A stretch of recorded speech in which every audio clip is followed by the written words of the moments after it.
اب میں درخواست کروں گا ایک ایسی شخصیت سے جو پاکستان میں نہ صرف علی گڑھ اولڈ بوائز ایسوسی ایشن کے روح رواں ہیں بلکہ بہت ساری سماجی اور ادبی تقریبات، مجلسی تقریبات، تہذیبی اور معاشرتی تقریبات کے روح رواں ہیں۔ کن الفاظ سے میں انہیں یاد کروں؟ خان عالی شان کہوں یا فصیح البیان یا لطیف اللسان؟ جناب ذاکر علی خان،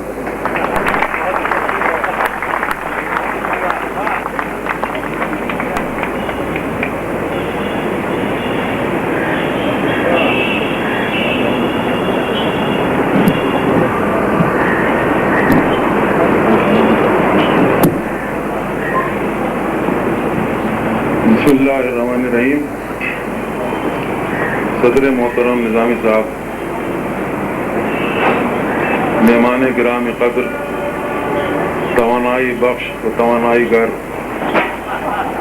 محترم ڈاکٹر عبدالقدیر خان صاحب، جناب اعلیٰ والی لوہارو کے والی حضرت علی،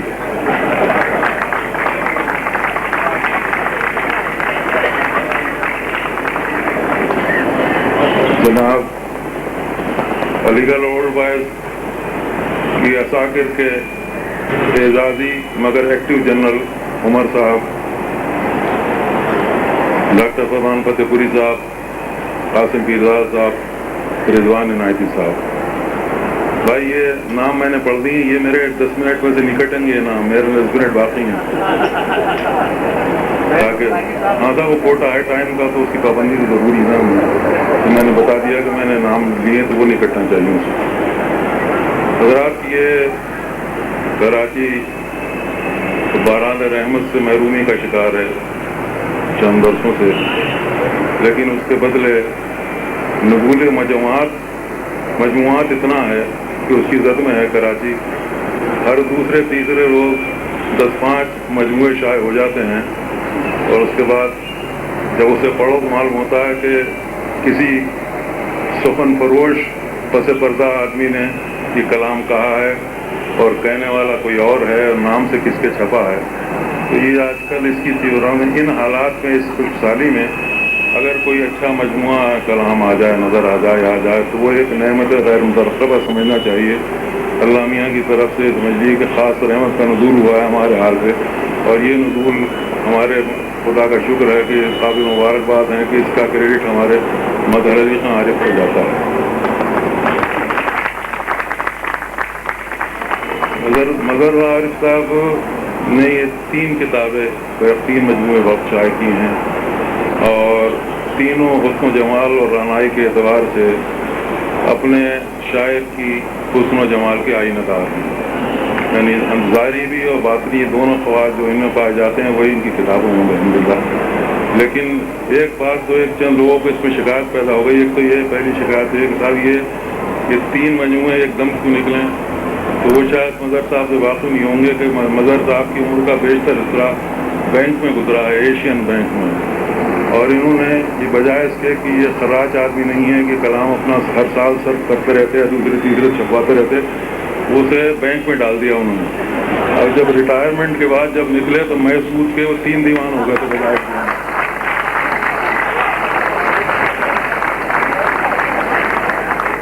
تو یہ شان نزول ہے ان کے 3 دیوانوں کی۔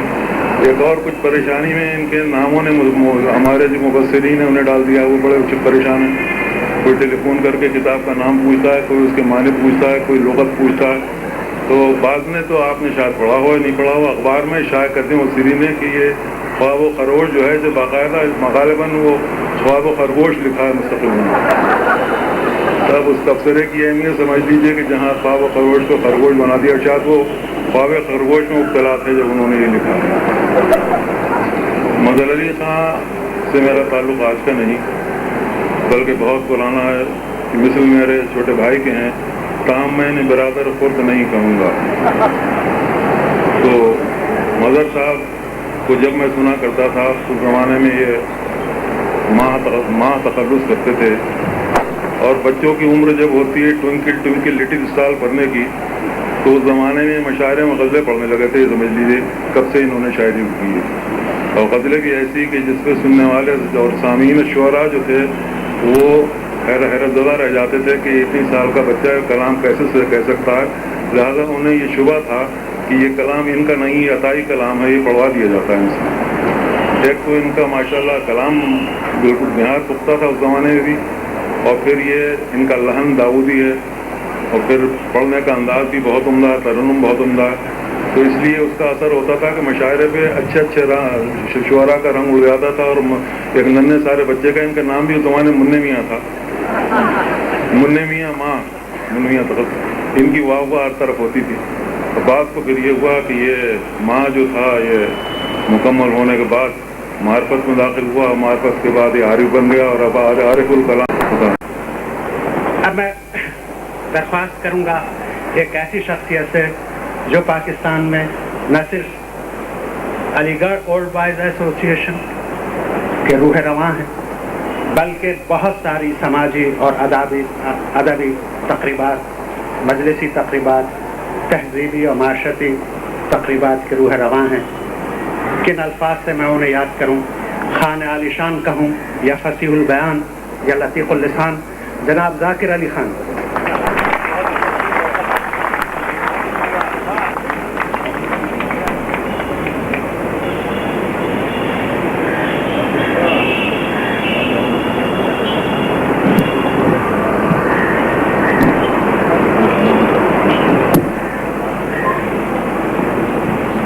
بسم اللہ الرحمن الرحیم.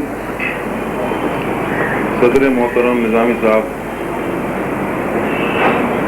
مہمان گرامی قدر، توانائی بخش و توانائی گر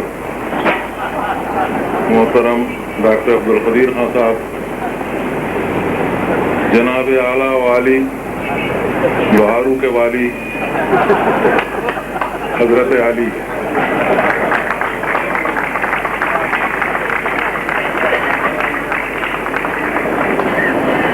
جناب علی گڑھ اولڈ بوائز کی اساکر کے اعزازی مگر ایکٹیو جنرل عمر صاحب، ڈاکٹر فرمان فتح پوری صاحب، قاسم پیرزاد صاحب، رضوان عنایتی صاحب. بھائی یہ نام میں نے پڑھ دی، یہ میرے 10 منٹ میں سے نکٹیں گے. یہ نام میرے 10 منٹ باقی ہیں تاکہ ہاں تھا وہ کوٹا ہے ٹائم کا، تو اس کی پابندی تو ضروری ہے. میں نے بتا دیا کہ میں نے نام لیے تو وہ نہیں کٹنا چاہیے اسے. حضرات، یہ کراچی باران رحمت سے محرومی کا شکار ہے چند برسوں سے، لیکن اس کے بدلے نبول مجموعات اتنا ہے کہ اس کی زد میں ہے کراچی. ہر دوسرے تیسرے روز 10-5 مجموعے شائع ہو جاتے ہیں، اور اس کے بعد جب اسے پڑھو تو معلوم ہوتا ہے کہ کسی سخن فروش پس پردہ آدمی نے یہ کلام کہا ہے اور کہنے والا کوئی اور ہے، اور نام سے کس کے چھپا ہے. تو یہ آج کل اس کی تیورا میں، ان حالات میں، اس کچھ سالی میں اگر کوئی اچھا مجموعہ کلام آ جائے، نظر آ جائے تو وہ ایک نعمت غیر مترقبہ سمجھنا چاہیے. اللہ میاں کی طرف سے سمجھیے کہ خاص رحمت کا نزول ہوا ہے ہمارے حال پہ، اور یہ نزول ہمارے خدا کا شکر ہے کہ قابل مبارکباد ہیں کہ اس کا کریڈٹ ہمارے مظہر علی خان عارف کو جاتا ہے.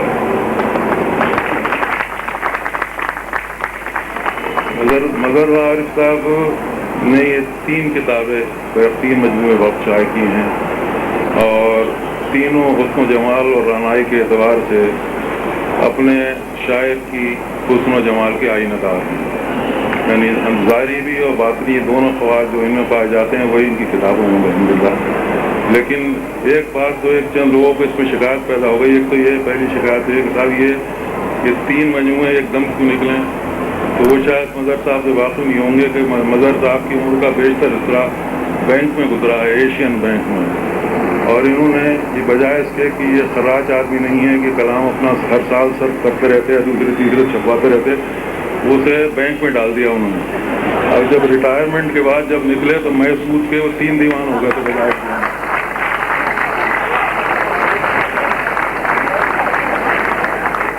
تو یہ شان نزول ہے ان کے 3 دیوانوں کی. ایک اور کچھ پریشانی میں ان کے ناموں نے ہمارے جو مبصرین ہیں انہیں ڈال دیا، وہ بڑے پریشان ہیں. کوئی ٹیلی فون کر کے کتاب کا نام پوچھتا ہے، کوئی اس کے معنی پوچھتا ہے، کوئی لغت پوچھتا ہے.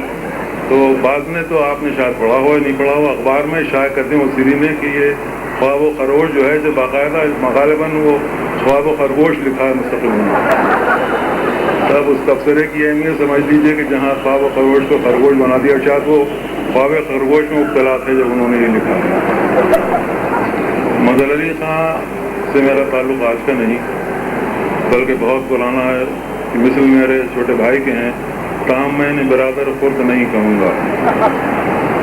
تو مظہر صاحب کو جب میں سنا کرتا تھا اس زمانے میں یہ ماہ تخلص کرتے تھے، اور بچوں کی عمر جب ہوتی ہے ٹوئنکل ٹوئنکل لٹل اسٹار پڑھنے کی، تو اس زمانے میں مشاعرے میں غزلیں پڑھنے لگے تھے. سمجھ لیجیے کب سے انہوں نے شاعری کی ہے، اور غزلیں بھی ایسی کہ جس پہ سننے والے اور سامعین شعراء جو تھے وہ حیرت زدہ رہ جاتے تھے کہ اتنی سال کا بچہ کلام کیسے سے کہہ سکتا ہے.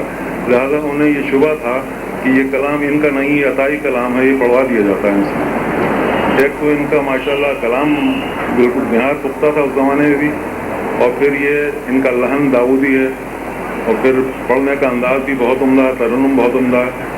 تو اس لیے اس کا اثر ہوتا تھا کہ مشاعرے پہ اچھے اچھے شعراء کا رنگ اڑ جاتا تھا. اور ایک ننھے سارے بچے کا ان کا نام بھی اس زمانے منع میاں تھا، منع میاں ماں، منع میاں تخت، ان کی واہ واہ ہر طرف ہوتی تھی. اور بعد کو پھر یہ ہوا کہ یہ ماں جو تھا یہ مکمل ہونے کے بعد معرفت میں داخل ہوا، معرفت کے بعد یہ عارف بن گیا، اور اب عارف الکلام ہو گیا.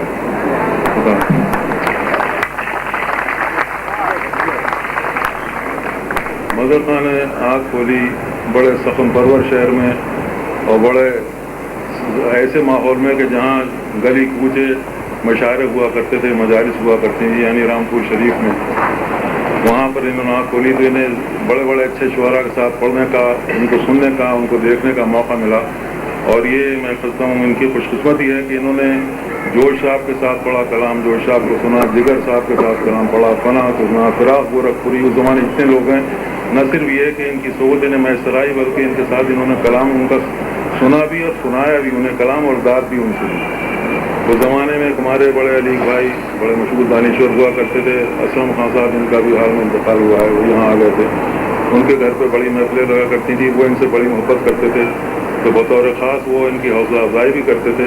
لہذا یہ جو تھے یہ سکہ بند شاعروں ان کا شمار اس زمانے میں ہونے لگا. لیکن یہ کہ یہ تکلفاً بڑے کہنا چاہیے کہ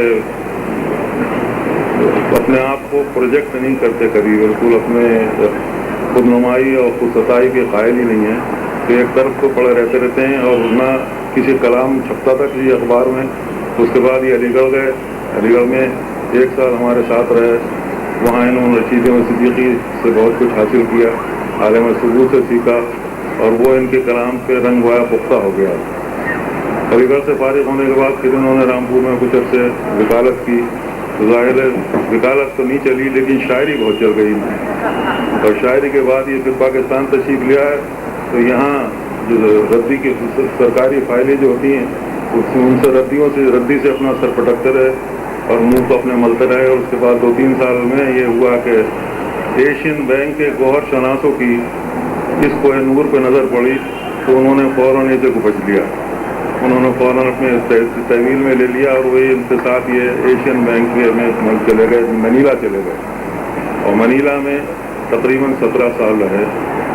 اور 17 سال میں سمجھ لیجیے انہوں نے تمام غیر شاعرانہ فعل سرزد کیے، یعنی سود کا لین دین ہے، بڑی کھاتوں کی مینٹین ہے، قرضوں کی اگھائی ہے، وغیرہ وغیرہ وہ کرتے رہے. لیکن تعجب کی بات یہ ہے کہ انہوں نے اردو کا عشق جو تھا وہ نہیں چھوڑا، اور اس نامساعد حالات میں بھی وہاں اردو کی انہوں نے فصل لگا دی اور ایک حلقہ بنا لیا ایسا کہ جس میں باقاعدہ لوگ آتے تھے، وہاں کلام پیش کیا جاتا تھا، سنا جاتا تھا. بلکہ جتنے پرانے شعراء اساتذہ تھے ان کے کلام کو انہیں منتخب کر کے ان کی میوزک کمپوز کی اور وہ باقاعدہ کیسٹ تیار کی. اس میں یہ 17 سال یہ خالی انہوں نے ضائع نہیں کیے بلکہ یہ لگن رہے. اس سے ثابت ہی ہوتا ہے کہ اردو کا جو عاشق صادق ہوتا ہے وہ دنیا کے کسی حصے میں جا بسے وہ اردو کو اپنی ماں کی آغوش کی طرح کبھی نہیں بھولتا، اردو کو ہمیشہ یاد رکھتا ہے۔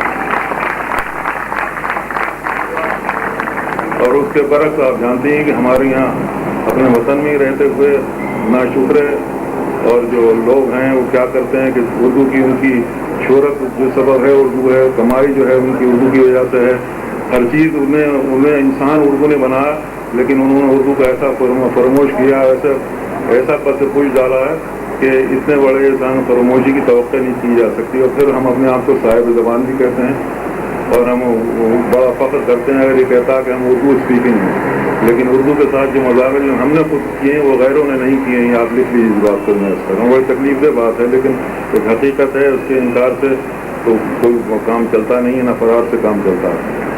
تو بات یہ ہو رہی تھی ہمارے مظہر صاحب کی کہ عارف بن گئے ماشاءاللہ، انہوں نے عرفان حاصل کرنے کے بعد کلام کو اور جلا ملی، اور ابھی آپ کلام ان کے سامنے ہے۔ مظہر صاحب کی ذاتی کیفیت یہ ہے کہ انتہائی شائستہ اور شستہ آدمی ہے، نہایت مہذب آدمی ہے، تو یہ کسی طور سے رامپور کے معلوم ہی نہیں ہوتے۔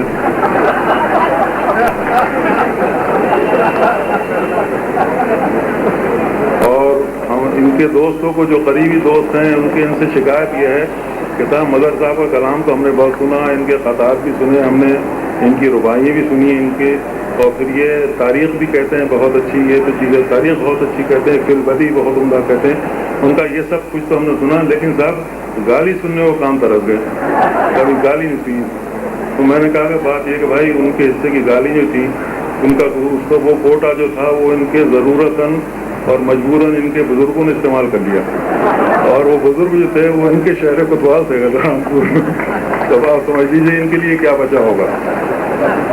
تو مظہر صاحب یہ ان کی محبت ہے اور کرم ہے کہ وہ جب یہاں مشاعرہ ہونے لگا، یہاں کراچی واپس آنے کے بعد فلپین سے حسب دستور وہ اعتکاف میں بیٹھ گئے۔ معلوم نہیں یہ بیوی نے وظیفہ پڑھا یا دعائیں دی، گھر سے نکلتے ہی نہیں تھے۔ پھر ایک دن اسلم صاحب خدا بخشے نے بہت یاد کرتے تھے، ہر محفلیں ہمارے یہاں ہوتی ہیں ورلڈ وائڈ میں ہر ہفتے کو، کہ ادبی محفلیں بھی ہوتی ہیں، اس میں غیر ادبی باتیں بھی ہو جاتی ہیں اکثر، لیکن ہوتی بہت باقاعدگی سے ہیں۔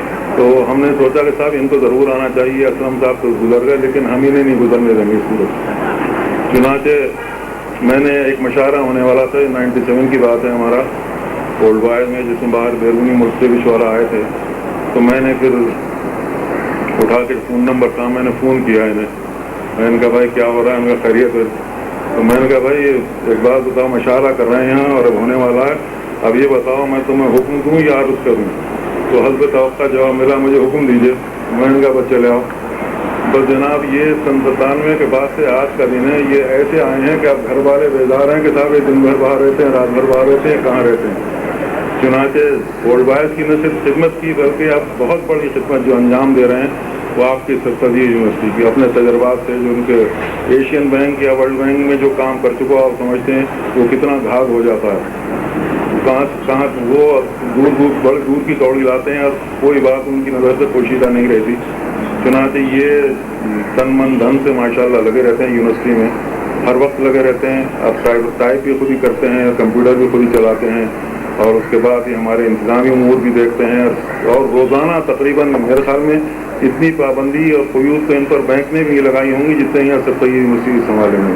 یہ بہت بڑی بات ہے، اس لیے ہمارے لیے یہ بہت بڑا اعزاز ہے، علی گڑھ اردو ایسوسیشن کے لیے بھی اور سر سید یونیورسٹی کے لیے، کہ ہم ان کی خدمات کا بدلہ نہیں دے سکتے، کسی صورت سے جزائے خیر کی دعا کر سکتے ہیں، اور یہ محفل جو سجائی ہے یا کتاب و اشاعت ہے، یہ ایک بہت بڑا اعزاز ہے ہماری طرف، جس کا انہوں نے ہمیں موقع مجبوراً دیا، وہ اس کی اجازت نہیں دیتے تھے کہ ہم یہ ایسا کر سکیں، لیکن یہ کہ انہوں نے موقع فراہم کیا، اور ہم ان کے شکر گزار ہیں کہ آج محفل سجی اور آپ سب لوگ یہاں تشریف فرما ہیں۔ فلبدی شعر کی بابت میں کہتا چلوں، آپ کو سنا دوں تاکہ وقت میرا 10 منٹ سے زیادہ شاید ہو گیا ہوگا۔ جب یہ کتاب دی انہوں نے تو مجھے انہوں نے ایک شعر اس کتاب پہ فوری لکھ کے دیا، وہ سن لیجیے کہ تا ذکر سخن شبت با خاصان سخن، تا ذکر سخن شبت با خاصان سخن مجموعہ شعر خود بذاکر دادم۔ اب اس کے معنی خود ہی سمجھ لیجیے کیا معنی ہے اس کے۔